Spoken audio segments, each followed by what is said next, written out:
This, I'm going to suggest, is not a matter of hindsight. It was plain that the country and that those who were bereaved were in extreme pain and distress.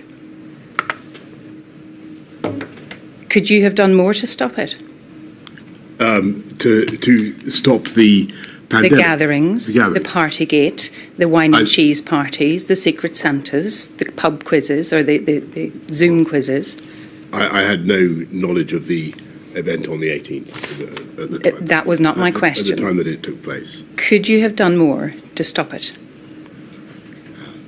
I think that the trouble was, as I've said, that people were working extremely hard in Mr. Johnson, I'm going to. We've heard that. If I'd had my question is, sorry, please go ahead. And this may be one where a yes or no answer would suffice. Could you have done more to stop it? I think the answer to that is that, given what I knew at the time about what was going on, the answer to that is no. But what I possibly should have done is issued a general instruction to everybody to be mindful of the rules and how things would appear. And as I say, I think in one of the WhatsApps that was earlier quoted by the counsel to the inquiry, that's my view. That WhatsApp was dated almost exactly 1 year later, on the 17th of December 2021. Ms Campbell, you need to move on. You've gone beyond my permitted questions already. On the keeping on the theme, if we may, of perhaps not doing quite enough, may I return to the issue of your communications with the devolved administrations? And you touched on this yesterday. You told us why, in your view, COBRAs at which the leaders of the devolved administrations attended were not working, and we heard about the concern of leaks and so on. But you knew when COBRAs were stopped in May 2020 that left no formal means by which you could meet the leaders of the devolved administrations in the middle of this global pandemic. You understood that, didn't you? I don't think that's quite true. There were obviously plenty of opportunities in which I could meet the leaders of the devolved administrations. Had excellent relations both with Michelle and Arlene Foster. But as the inquiry has heard, we tried to split the Labour. Well, in fact, the decision, if you call it to split the Labour, and the consequence of it was that between May and October, September 2020, you didn't have any direct meetings with the leaders of the devolved administrations. That's a fact. Well, meetings themselves were quite difficult. Well, but the point that I'm making to you, Mr. Johnson, is that the point of stopping the COBRAs and replacing them with Four Nations calls at which you would not be present nor participate was a deliberate decision to manage the devolved administrations. It was my judgment that the DAs, with whom we had excellent relations, and I think that overwhelmingly things worked well across the UK. But I thought that the CDL was well placed to deal with them, and he did. So the answer to my question that it was a deliberate decision is yes. Yes. And it was deliberate because we've heard yesterday it was, in your view at the time, optically wrong. It was, as you told us in your statement, more importantly because you, in that way, would not be communicating directly with the First Minister of Scotland. And it was deliberate, I think, as you told us yesterday, in order to have a mechanism that would avoid leaks or so-called divergence. But there was an opportunity, wasn't there, for some form of what you called integrated decision-making and direct communications that was, as you told us yesterday, in hindsight, desirable. But you opted not to take it. And that was the Joint Ministerial Committee. Do you agree? You opted not to take it deliberately. I think the problem with and I remember we covered this yesterday, the problem with that particular approach was that it was still vulnerable to some of the weaknesses you've just mentioned. The benefit of that particular approach is that it would have been an independent stream, a committee chaired by you, in which you would have met and discussed with the leaders of the devolved administrations the great crisis that this country was facing at the time. It may have been constitutionally weird, to use your word from yesterday, or perhaps even imperfect, but it was an option available to you, wasn't it? Yes, that's certainly correct, though I want to stress that I think that the overwhelming result of the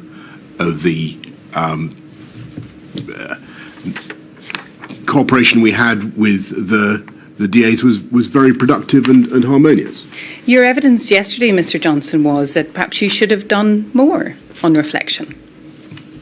I think what I said was that I would like what we need is some sort of leak-proof integrated system. That's the grail. Well, surely what you needed was better forms of direct communications with the leaders of the devolved administration in an environment that best benefited communication across all of the devolved administrations. I think we had excellent communications across all of the DAs, and I think that the overall performance of the UK in the pandemic as a single entity was remarkable, and every part of the UK played an important part in the effort. If you look at it, there was a huge amount of joined-up work going on across the whole country.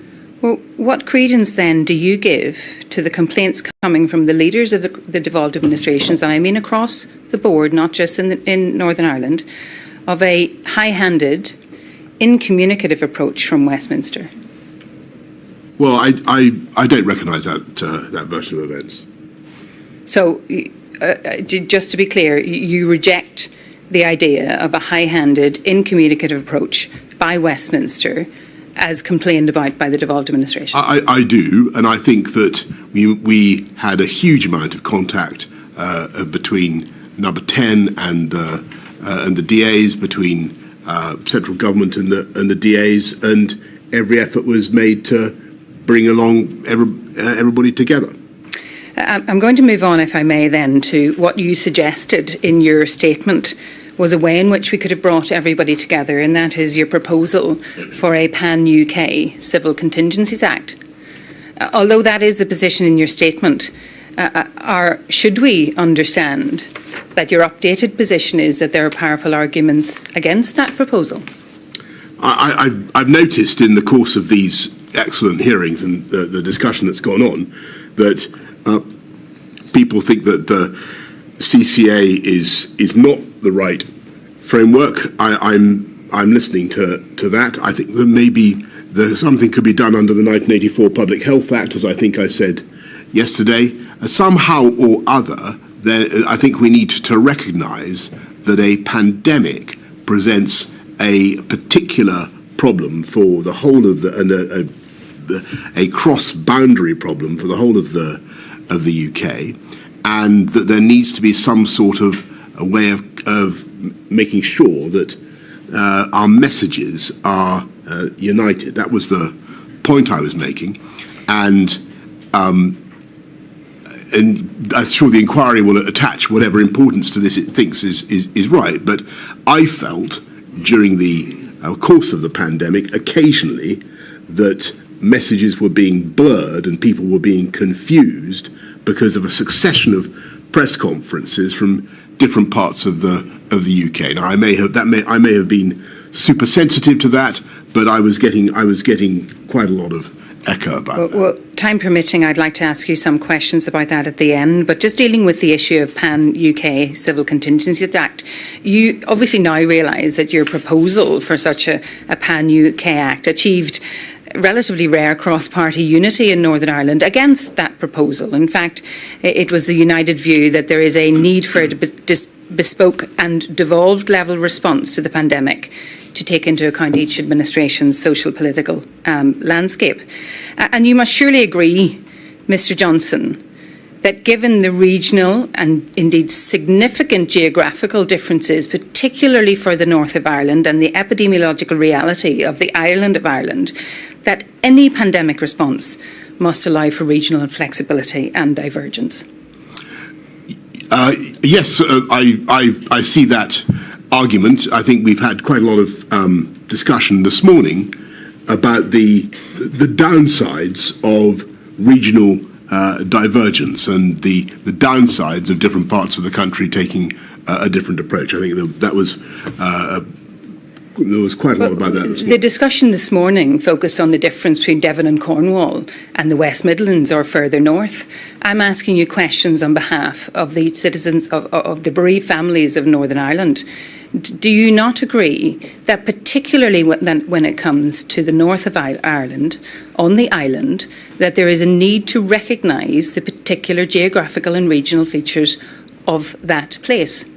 So when it comes to Northern Ireland, yes, clearly you're right. There's we have to take account of the greater epidemiological unity of the island of Ireland, and what you say has force. Thank you, Mr. Johnson. But, you know, I still think that there's you asked generally about the DAs. I think the more unified we can be, the better.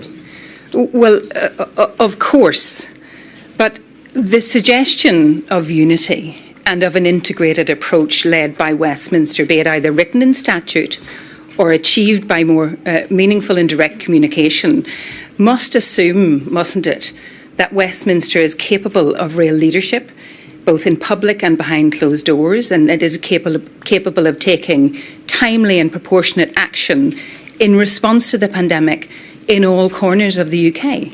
And indeed, that's what Westminster did. And I remember vividly going to Northern Ireland in early 2021 and seeing how very, very much faster the vaccines were being rolled out in Northern Ireland than they were and you know, nobody will thank me for saying it, but I've got to say it, than they were over the border in the EU. And there are reasons for that. And I think that Mr. Johnson, again, the Westminster brevity, approach that you've deprecated led to significant benefits for the people of Northern Ireland. Does it follow from your agreement with that suggestion that you would not countenance binding the devolved administrations to a one-nation approach led by Westminster that flip-flopped, dithered, delayed, exercised indecision and or poor judgment? I don't think I agreed with your approach, and it does not follow. Divergence and clarity in messaging is something that you touched on, and my lady, it's my final topic. You blame divergence of the devolved administrations, some getting more blame than others, but you blame that divergence and differentiation of approach for the lack of clarity in messaging. And you know that the devolved administrations and the leaders who have provided statements to my lady don't necessarily agree with you. That the concerns raised by Paul Given, to take one example, is that if there is a need... This was something that was not done well at the early stages of the pandemic. The Prime Minister tended to speak as though he was speaking for all four nations rather than giving space to the devolved administrations to manage communications. And my lady has heard a great deal of evidence about England-focused data being cited, about an England or even London-centric approach being adopted by Westminster. To borrow the words of Professor Henderson, if you choose not to be clear in your messaging, Mr. Johnson, do you accept that that's your choice? I think the issue was that within the UK and accepting the particular issues raised by the island of Ireland, it's a single epidemiological unit. The trouble was that we were, from time to time, and you know we mustn't exaggerate this, from time to time there was a dissonance in the message. I think that when message was so important, it would have been ideally, we would have had complete coherence, because I think sometimes people found it hard to follow and couldn't see why one area was different from another. Was a reason for that confusion to the extent that there was confusion because of your government choosing a lack of clarity in message and not respecting the clear and giving a clear understanding of the need for regional differences? No, I think the reason was the difference in the messaging and people being confused as to what exactly they were being asked to do. Thank you, my lady. Thank you, Ms Campbell. Ms Harris. Now, if you look around the pillar, Mr Johnson, Ms Harris is in the back.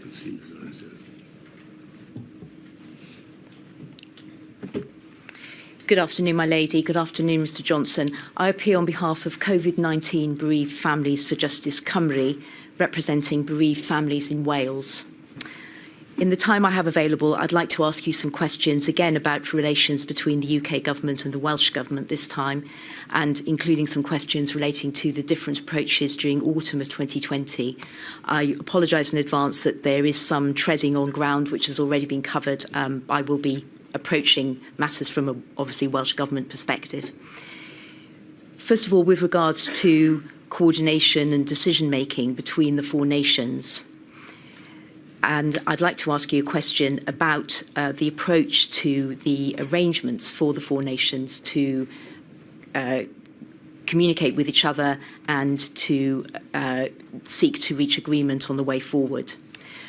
First of all, I'd like to refer to a passage in the report which has been commissioned by the inquiry from, as has been mentioned, Professor Henderson. And this records that at the early stage of the pandemic, there was praise for the way that intergovernmental relations were conducted. And the report cites Mr Vaughan Gething, Health Minister for Wales, on the 10th of March 2020, saying about COBRA the following: "I don't always agree with Matt Hancock, and I certainly don't always agree with Boris Johnson. But during our COBRA calls, there has been a genuinely serious and grown-up attempt to go through issues and to reach agreement on finding the best way forward, the best way through." That's what he said. And the report then goes on to say that by September 2020, enthusiasm had waned, and it was suggested that an absence of four nations meetings had not been helpful when it came to clarity in communications. My second point of context for this question is that we know, of course, as has been mentioned, COBRA did not meet at all between the 10th of May and the 22nd of September 2020. And that, of course, included the period when the UK as a whole was coming out of lockdown, having gone into lockdown together. It included the time, that period included the time when the UK and, of course, the four nations together were coming out of lockdown. So bearing that in mind, my questions are: do you agree that the type of endeavour that Mr Gething describes in the quote, i.e. genuinely serious and grown-up attempts to go through issues and reach agreement, do you agree that that is what was needed between the four nations during the pandemic? That's the first part. And the second part of the question is, do you agree, and I think you may have indicated your opinion on this already, but I'd like to ask you for any further reflections on the point, do you agree that in order for there to be the best chance for that type of engagement having been sustained throughout the pandemic, that there needed to have been different arrangements after May 2020 to those that were in place at that stage? And I'm not asking about changing the responsibilities of devolved nations. I'm asking about the machinery for interactions, given the framework that we have. So I think the answer is yes and then no. If I've got your questions in the right order. Yes, you have got my questions in the right order.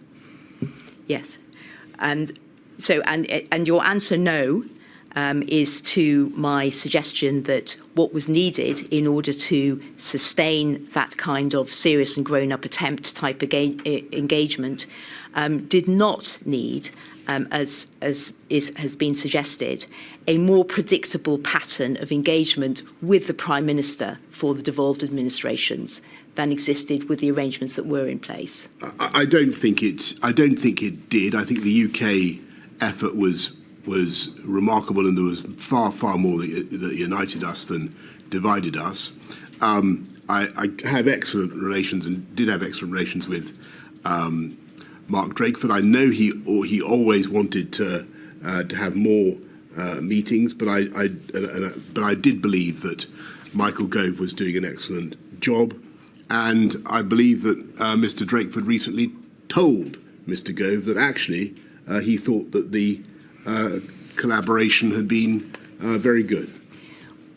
In Mr. Drakeford's evidence, he has said that there was a vacuum in that there wasn't the possibility of speaking directly to the Prime Minister sufficiently. And he's referred to the need for a regular checkpoints with the Prime Minister.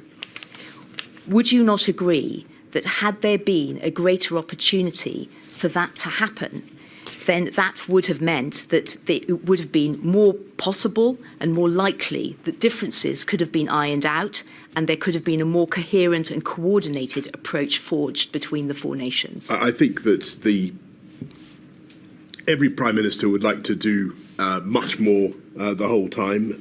I had to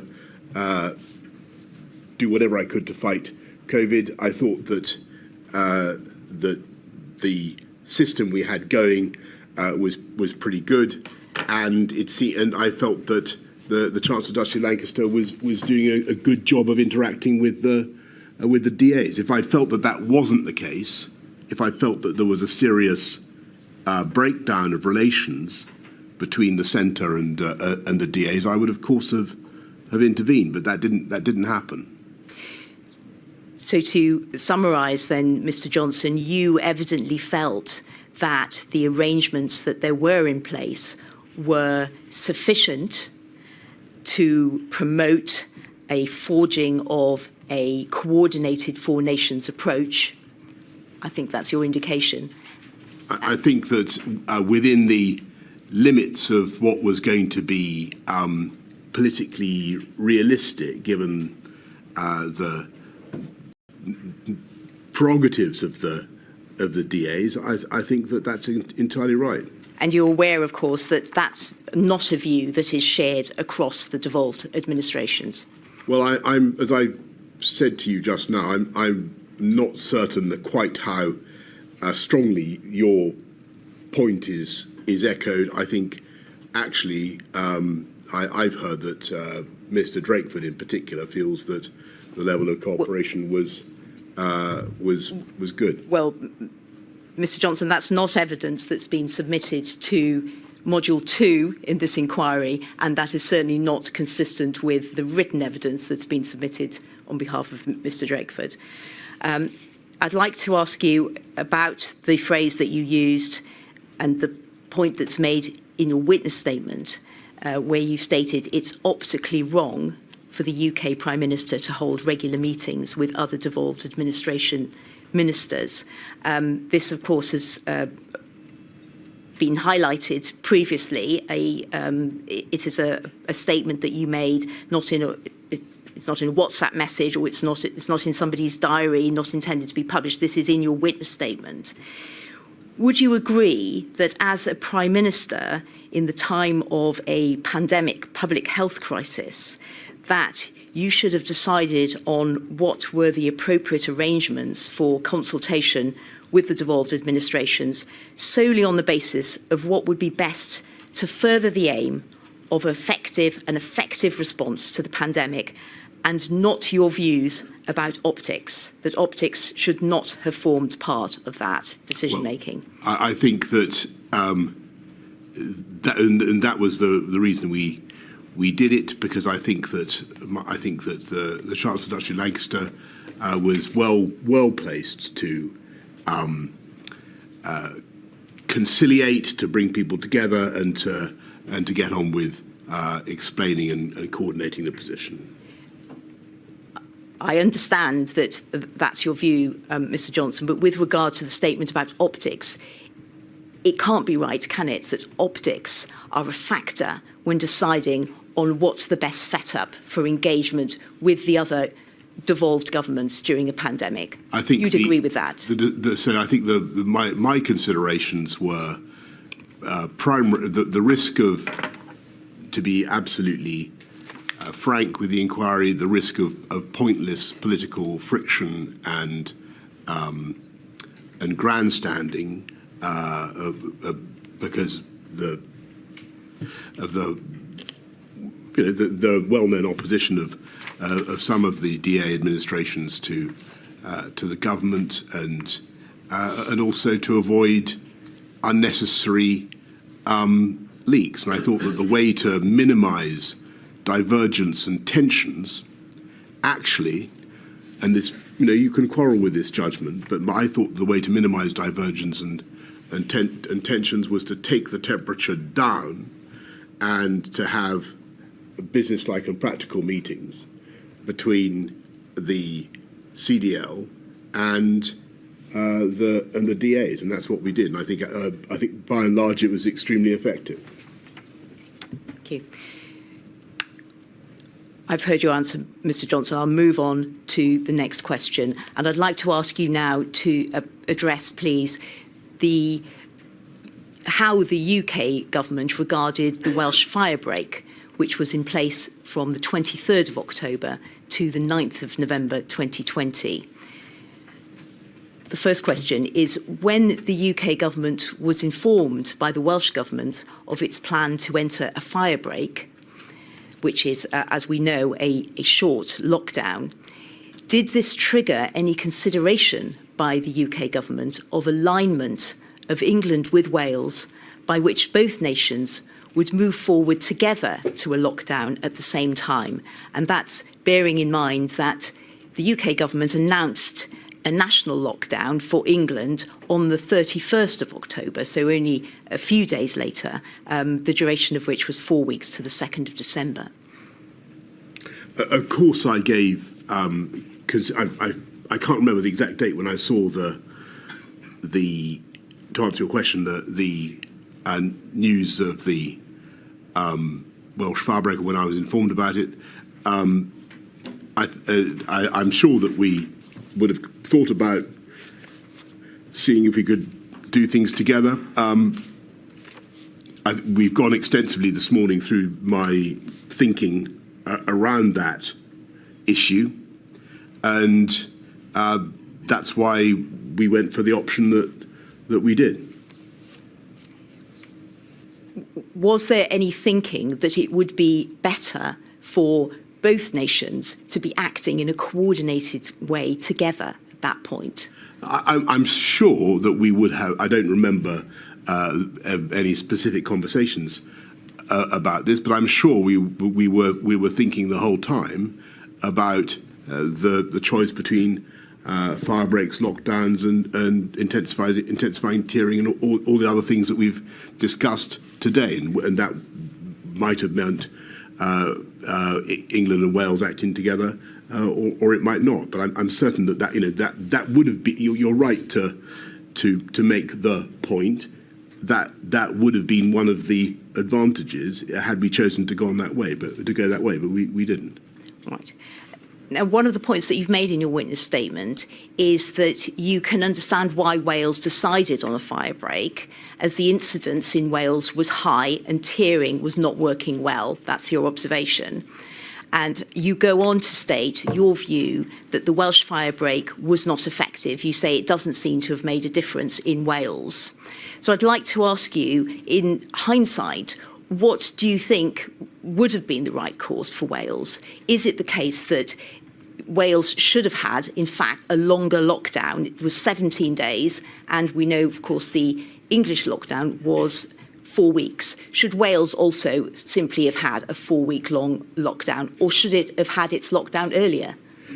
I think it was striking that we ended up really doing pretty much the same sort of thing, and I think that it was an illustration of how the UK tended to, in spite of everything, to move more in step than sometimes the politics seem to suggest. Thank you. So I'd like to ask you now about clarity in messaging. And one of the points that you made in your evidence yesterday was that clarity and unity of messaging was very important. And I'd like to ask you about the change of message from the UK government stay at home to stay alert and how that was handled. And by way of context to the question, the change was related to the route out of lockdown. And if I could ask to pull up on the screen, please, the document INQ 000256846. And that's there. That's there. Thank you very much. So what you see there is a record compiled by the Principal Private Secretary of the First Minister for Wales. And it's in an email dated the 8th of the 5th, 2020. And it's a record of a meeting with Mr. Gove on the 8th of May of the devolved administration's first ministers. And it precedes the COBRA meeting, which was on the 10th of May, which dealt with the announcement or discussion prior to the announcement of the road out of lockdown. And if I could refer to some passages briefly in this, just to introduce the question that I'd like to ask you, having looked at this document and one other document very briefly. So first of all, we have the text, key points from call today with CDL and FM's Scotland and NI. And obviously the Welsh First Minister was present as well. And first bullet point, COBRA expected Sunday afternoon. A little bit further down the page, recognition that different jurisdictions may move at different pace depending on progress of disease and practicalities, for example, different school calendars, but this does not undermine Four Nations approach. Then a little further down, if we go to the bullet point, the penultimate bullet point, DAs emphasised keeping core stay-at-home message. Gove will reinforce with PM, and then CDL summarised, recognition that different pace of change reflects devolution and pace of disease. He will make sure we have time to contribute to COBRA discussions. And then finally, we'll talk to PM re-stay at home narrative. So it's obvious, of course, from that document, Mr. Johnson, just to confirm that the devolved administrations wanted to stay with the stay at home message at that time. Thank you. And if I could now ask for this next document to be pulled up, please. It's INQ 000216537. And this is a record that has been compiled of the COBRA meeting on the 10th of May. This is the record compiled by the Communications Director for the Welsh Government. And this record, if I can ask to go to the third page of this record, and just very briefly, some of the observations that are recorded that were made.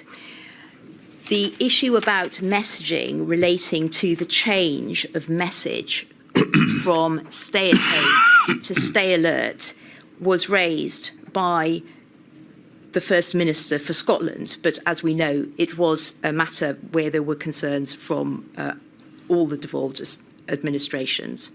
And she has raised the point, and at the top of page 3, we see Prime Minister responded that nothing will appear in Scotland that will cut across the stay-at-home messages. And then in the next paragraph, we see that the UK Director of Communications, Alex Aiken, he makes some observations. I think it's fair to say that the summary of what he's saying is that he's summarising the merits of the change to stay alert. He says, stay alert encourages people to change behaviour and permissions. It has polled well. Monday into Tuesday, we will start national advertising to start to change behaviours. And then if we look a little bit further on, it refers to, in the next paragraph, to the First Minister for Scotland, reiterating that they would not be moving to the stay alert message and looking for assurances that there would be no paid ads on TV or elsewhere in Scotland. This would undermine messages of the Scottish Government. Prime Minister said they will deconflict messaging as far as possible. We can move forward as four nations. Now is the moment to recalibrate messaging. And then further text relating to what you then went on to say. So the question that I'd like to ask, arising out of looking at those passages, is as you can recall, what did the UK government do to make sure that the change of message took account of the fact that the devolved administrations were not changing their message? They wanted to stay with stay at home as the main message. And what did the plan to deconflict amount to?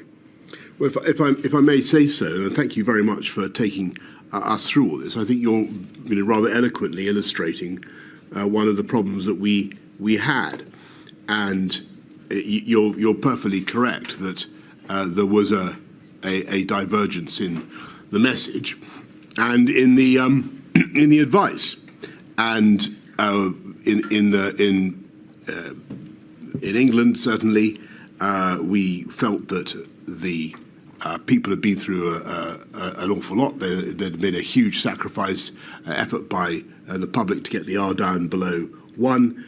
People needed to know whether they should go back to work or not. We wanted to have a message to allow people to go back to work if they could, and to get things going because of the very serious harms that we had seen. And now the difficulty was, as you rightly say, that in other parts of the UK they had a slightly different approach, and it was hard to get a message that everybody could agree upon. Yes, and a message wasn't agreed on. That's clear, isn't it? There wasn't agreement about the move to stay alert. The devolved administrations, as you've confirmed, wanted to stay with stay at home.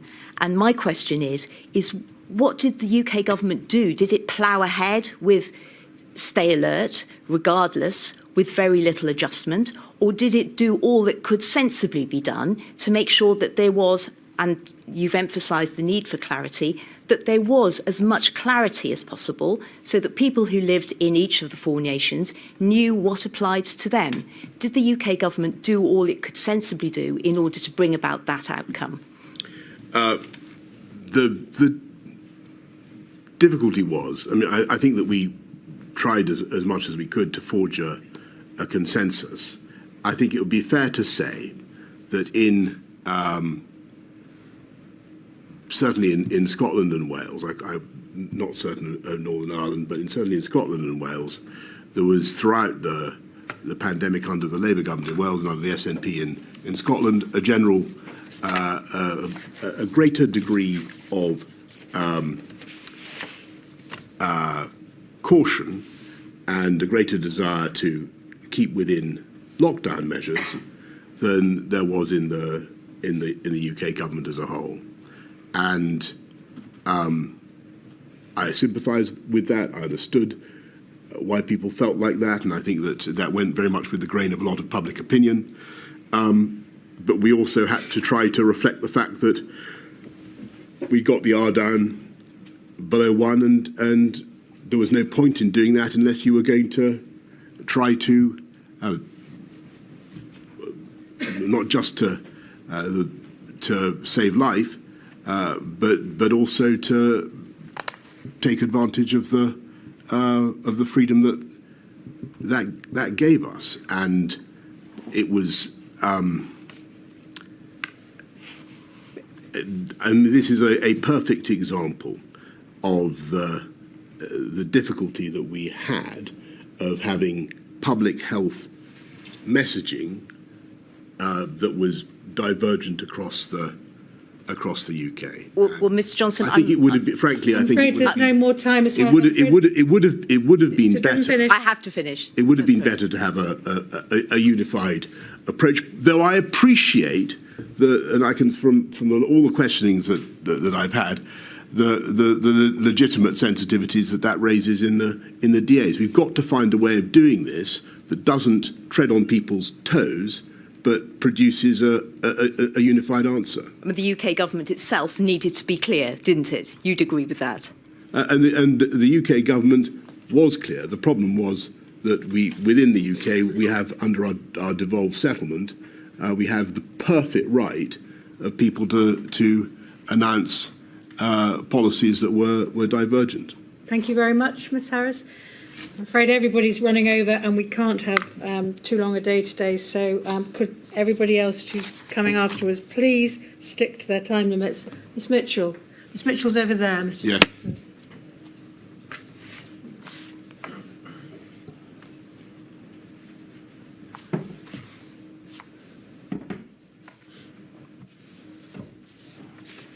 Mr Johnson, I am instructed by Amar Anwar and Company on behalf of the Scottish COVID bereaved. In his evidence to the inquiry, Lord Edward Udney Lister was asked about a chain of emails where the First Minister, Nicola Sturgeon, was requesting a telephone call with you. And this was on the 5th of March 2020, an important day because it was the day that COVID was added to the list of notifiable diseases. So it was a landmark day. An answer to asking why there was a reluctance to have the First Minister contact you,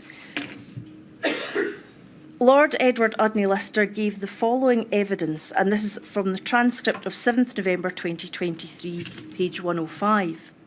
Well, I mean, as you can see from the exchange of emails, the meeting took place, so I certainly wasn't trying to block that meeting taking place, but there was quite a lot of tension between the Prime Minister and the First Minister.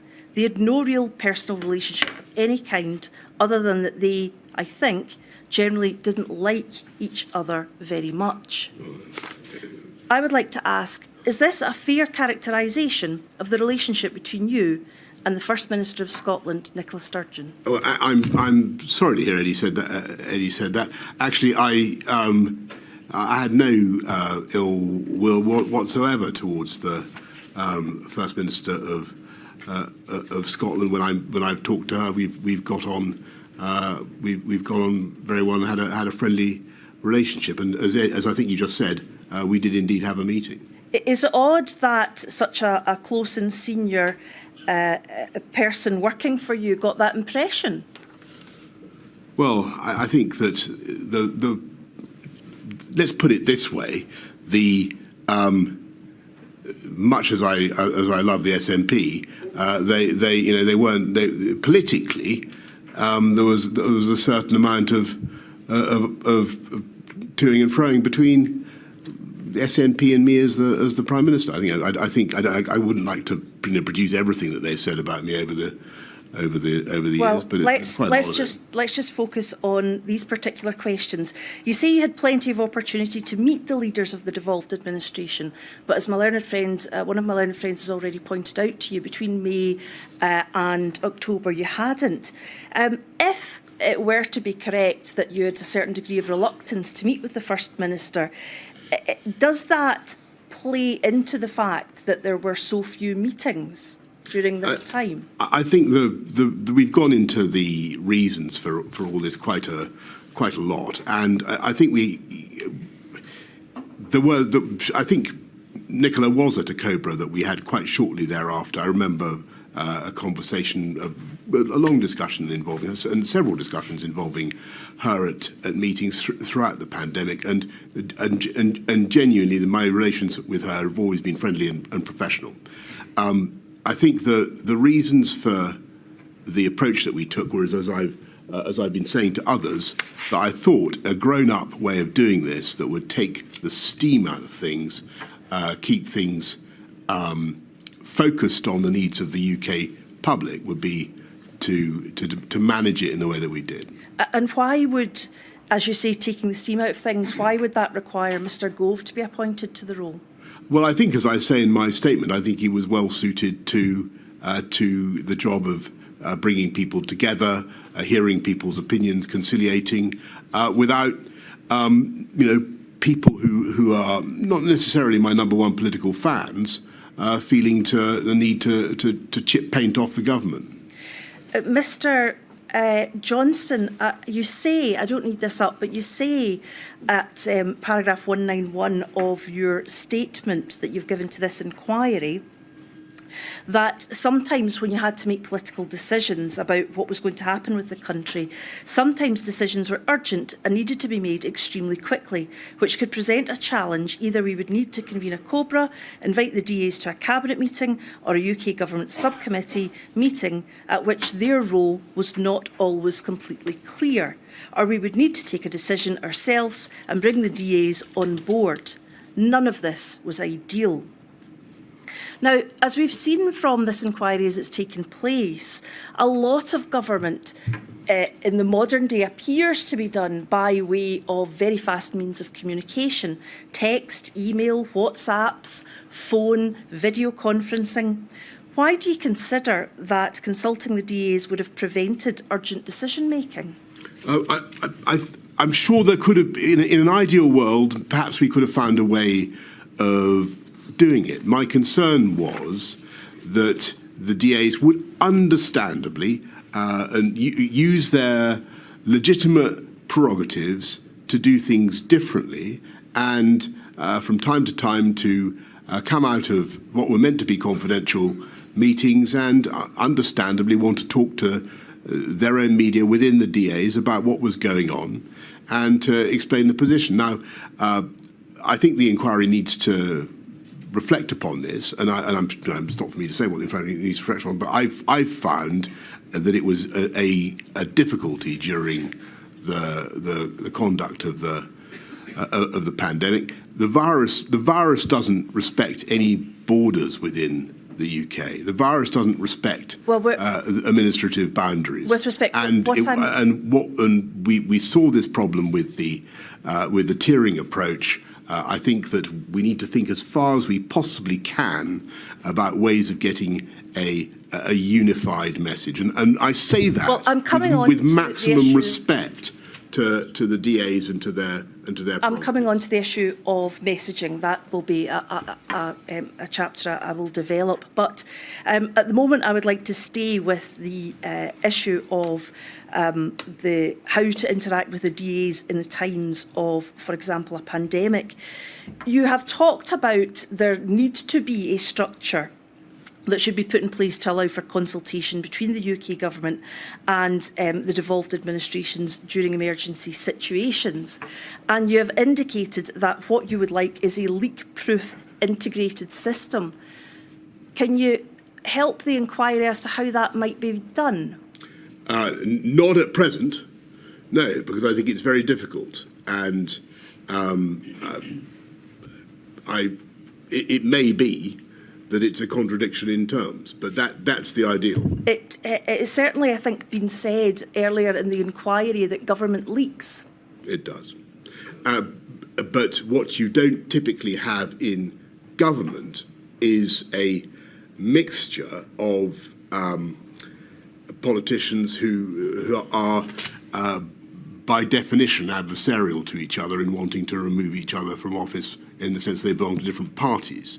And but Mr. Johnson, that's one of the complexities that the pandemic threw up. The questions that were being discussed in these meetings weren't about that sort of thing. They were about dates and times and what should be used, whether we should use masks, or there wasn't a necessity or scope for that in those meetings. I think what happened was that every topic rapidly became political because, of course, different constituencies in different parts of the country had different views about things, and that's the sad reality. I'm not saying this problem is insoluble. I'm just saying that within the time that we had available, it was hard to manage. I thought the best way to manage it, given the urgency, was to try to take the heat out of things, to get CDL to bring people together, to explain and to conciliate, and if necessary, I would come in and talk to people as much as I could. We've heard that, Mr. Johnson. I wonder if I can have inquiry number 000136751 up, please. This is an email from Imran Shafi to Chris Whitty, and it relates to a meeting on the 14th of March. There was a meeting on the 14th of March involving yourself, the Secretary of State for Health and Social Care, CLD, the CMO, the CSA and other senior officials. There was no DA presence at this meeting, so no one from Scotland, Wales or Northern Ireland, which discussed the need for a cross-government signed-off package on shielding the vulnerable and elderly. It was noted that the decision on when to implement this package would be based on advice from the CMO and the CSA. The advice was to include how to handle the DAs. And you can see that in respect of the particular document at the very last entry on number 1. What did you understand, or what do you understand by the phrase, how to handle the DAs? Well, I think that the inquiry will know very well the context of this email within the timetable of COVID. It's coming the very day, in the early afternoon of the very day when we've realised that we're behind in the curve, and that we have to take very urgent action. Indeed, Mr. Johnson. I think what this email reflects is the view of my Private Secretary Imran that we've got to get onto the DAs as fast as possible. Well, what is meant how to handle the DAs? I mean, you say it's his view, but you were there at the meeting, and this meeting concluded with action points, and it's the first action point. Well, the question would have been who to ring, how to set the ball rolling, how to bring people together. Earlier on in your evidence yesterday, you were asked about mass gatherings. And I think it would be fair to say that broadly you accepted that it had been the wrong call to allow mass gatherings to go ahead. Is that correct? Well, I think what I said was that the advice on mass gatherings was that it was paradoxical in the sense that it was counterintuitive, because the scientific advice was that they were banning mass gatherings could be worse because you would drive people into smaller locations, pubs and so on, where the transmission would be even higher. That was the logic. I think Mr. Whitty described it as, in a sense, technically correct, but logically incoherent to the general public. I think that it was put to me that it was logically coherent in the sense that we wanted to reduce we wanted to do what we could to reduce transmission, and it was put to me that banning mass gatherings itself would not really help because for the reason I've given. Can I have the document inquiry number 000129230? This is a WhatsApp message with yourself dated 11/3, 2020. As we can see, it reads, I spoke to Chris Whitty at length about your concerns about the comms tomorrow getting overcomplicated. He thinks there's a really simple way of describing what we want people to do in future, based on from Monday, if you're ill, stay home. He's going to make sure that by Cobra, we're in a good position. However, he also thinks the Scots are going soft on mass gatherings, and that Nicola has decided she definitely wants to move on some totemic cancellations. Now, the reason I flag this up is this is being used as a possible reason for Scotland just doing things differently.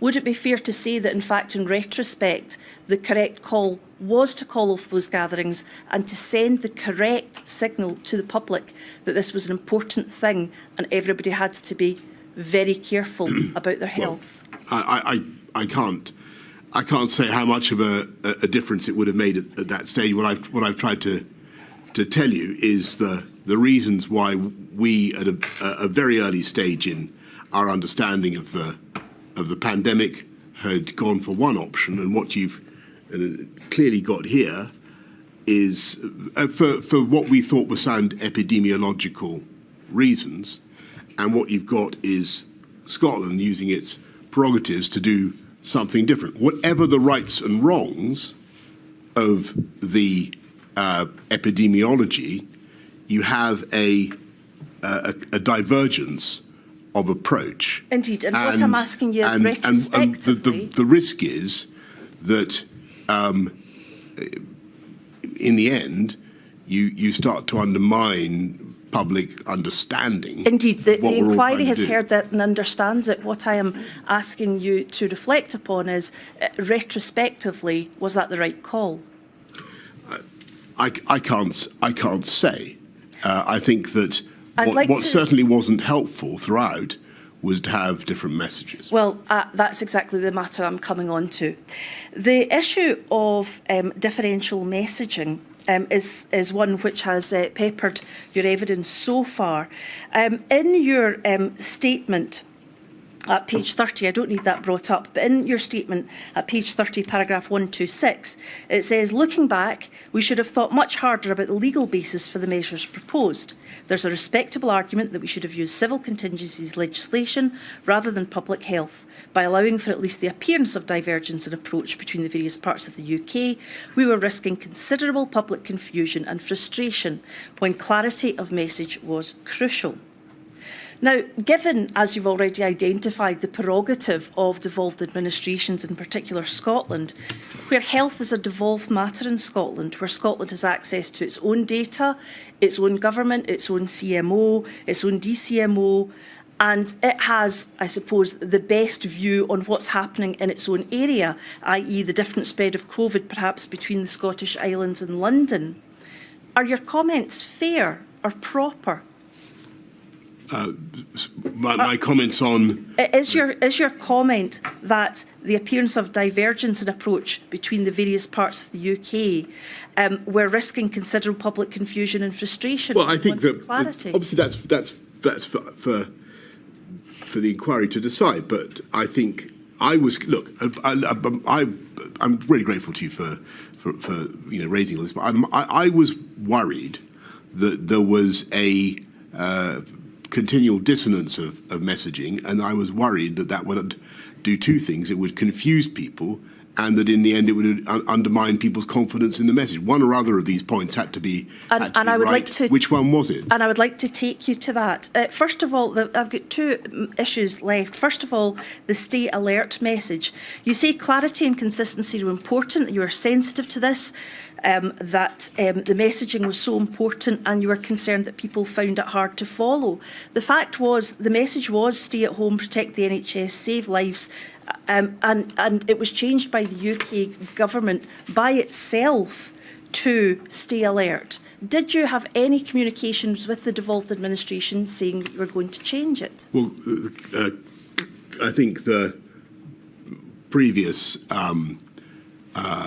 council for, I believe it was the Welsh bereaved families, indicated that there had been a consultation about that. Had there been if I may put this to you, if there was such a meeting and conversations were had, why was consistency of messaging not an issue when the UK government decided to change its advice, but the other three devolved administrations didn't? I think perhaps I could put it this way: the pandemic changed and the virus changed and its virulence, and we had to change our response. And I think the difficulty... I think that the just to complete the point, I think the problem was that we would find sometimes that there was a difference in message. I don't want to make too much heavy weather of this, but I think sometimes it was a problem. That brings me to my last point, but just before I leave the issue of stay alert, Professor Halpern has given evidence to this inquiry that the phrase that was changed was so bad because it told you to worry and it didn't tell you what to do. He described it as the worst combination, and I would respectfully allow you to reflect upon that. If I can take you on to my final point, and it's in relation to a report, an expert report, which has been heard detail of in this inquiry by Professor Ailsa Henderson, and it's about confusing messages. Now, you have said in your evidence that messaging was incredibly important. Messaging in the end was the most important tool we had to deal with the virus. I don't think we should deprecate the importance of messaging. So at the heart of what you were doing you thought messaging was a critical tool in relation to the pandemic. If we can have before us inquiry number 000269372, the report by Professor Ailsa Henderson, page 49, paragraphs 151 and 152. This is about advice given by the UK government over communications with the public. If about halfway down the paragraph, it starts an analysis of the text prepared speeches. An analysis of the text prepared speeches throughout 2020 shows that those speaking on behalf of the UK government did an incomplete job of outlining the territorial scope of their data, information or guidance. In the first months, there was almost no mention of devolved administrations or their first ministers. There was little attempt to outline what applied UK-wide and what applied only to England. The phrase "this country" was employed frequently to mean England or Great Britain or the United Kingdom. In general, spokespeople were slightly more likely to clarify if a UK-wide matter applied to the whole of the UK. And it goes on to give an instance. Given by your own admission the critical nature of the communications and the fact that messaging was the most important tool the UK had to deal with the virus, was sufficient consideration given by the UK government to ensuring that the geographical, jurisdictional of their data and information and guidance was made clear? Well, I did my level best during the press conferences to try to make clear where the restrictions applied to. And I remember several times saying that they applied only in England and trying to restrict what we were saying. But I think, well, Mr. Johnson, I have one example. You can't blame ministers for talking about this country when that's common parlance. And if I may say, that ministers are talking on behalf of the UK government to all the people that they are getting it. So if they say this country, it has to be made clear which country it refers to. For example, we're all one country. For example, on the 23rd of June 2020, you clarified that measures applied to England only, and that's the one occasion it appears that's been highlighted, and then set out rules to follow for the British public. Is what was needed was clarity, and isn't it, in fact, that the problem was that the difficulty was created by the UK government? No. Later on in this report, it says that notwithstanding efforts throughout 2020, the UK COVID press briefings repeatedly failed to clarify rules governing school closures, rules for social gathering, funds for local authorities, funds for the coronavirus community support, the renewal task force, dedicated funding for mental health, bike voucher schemes, increased marshals on rail works, the reopening of car showrooms or other retails were all England specific. And they say this is, the report goes on to say this is particularly important as in some instances government spokespeople were calling for individuals to change their behaviour, and as such rules would not have applied throughout the UK. Indeed, it was advice about rules rather than data that suffered from a particular lack of clarity.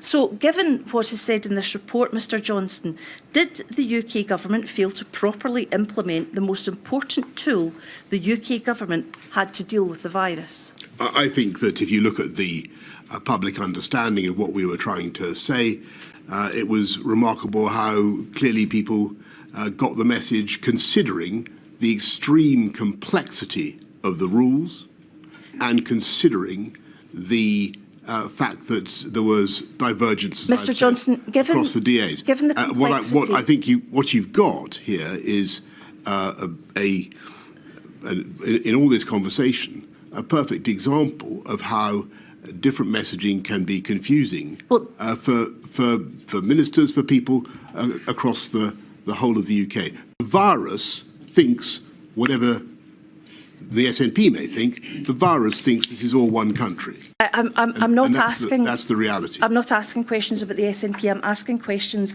about you and your minister's messaging during the pandemic. You have said that what it was extremely complex issues, and there may be no doubt that that was so, but wouldn't that be all the more reason that you made absolutely clear every time you stood up and spoke to the four nations that you made it absolutely clear what the rules were for each nation in each country? Well, I could have done that.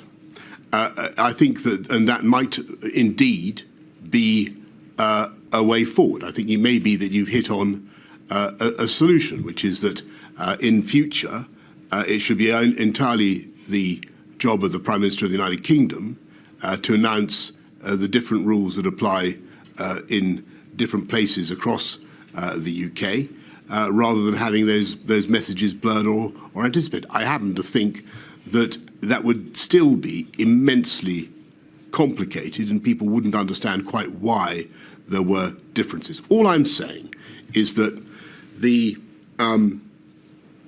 I think there were legitimate democratic desire of the DAs to have their own approach to public health. I totally get that and I support that.